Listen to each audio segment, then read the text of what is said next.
Hello, this is Ben Dostey, pastor of Harvest Fresno, coming to you with another midweek message.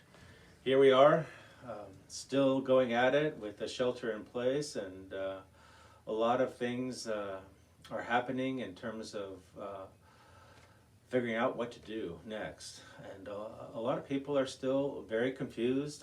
There's still quite a bit of fear out there, and it's understandable. It really is. I was listening to a video from a surgeon graphically describing what happens with COVID-19 and the patients, and going over the math and what exactly happens to the human body, why the medical systems are stressed, and there is an absolute great need to be incredibly careful out there. And the question is, like, what is going on on a spiritual level? Is this a sign of the end times? And I just want to assure you that this is not how the world is going to end. Once again, when we look at the Word of God, when we look at what Jesus said in the Olivet Discourse, and I've shared this before, he writes in Luke chapter 21, "And when you hear of wars and disturbances, do not be terrified, for these things must take place first, but the end does not follow immediately." Then he continued by saying to them, "Nation will rise against nation, and kingdom against kingdom, and there will be great earthquakes and various plagues and famines, and there will be great terrors and signs of heaven." And in a sense, those are what is the normal course of affairs until Christ returns. So we live in a fallen world. We can expect there to be famines and plagues and wars and rumors of wars.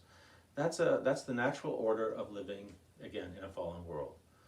But there is always hope. There's great hope. In fact, history has shown over and over again, the more challenging the times, the more persecution that exists, the greater the spread of the church and the gospel. I'm so encouraged by the words of Jesus when he talked about his church. In fact, I think this is the first reference of the church.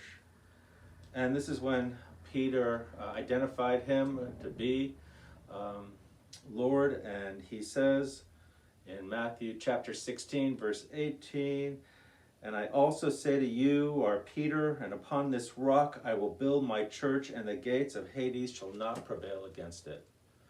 That is our hope, that nothing can stop God's church. It is absolutely unstoppable. And as a result of this truth, that Jesus is in charge. He's in charge of all of this. Everything that we see, he's in charge of.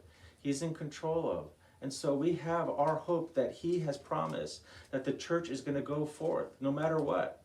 And so what does that mean for you and I? It means that we are the vessels, we are the ambassadors for which this church is going to spread. And so he is always going to have his people, his bride, his children here to be able to proclaim the excellencies and the glories of the gospel. So we always have hope. We have the assurance of Christ that he is the one who is always going to build his church.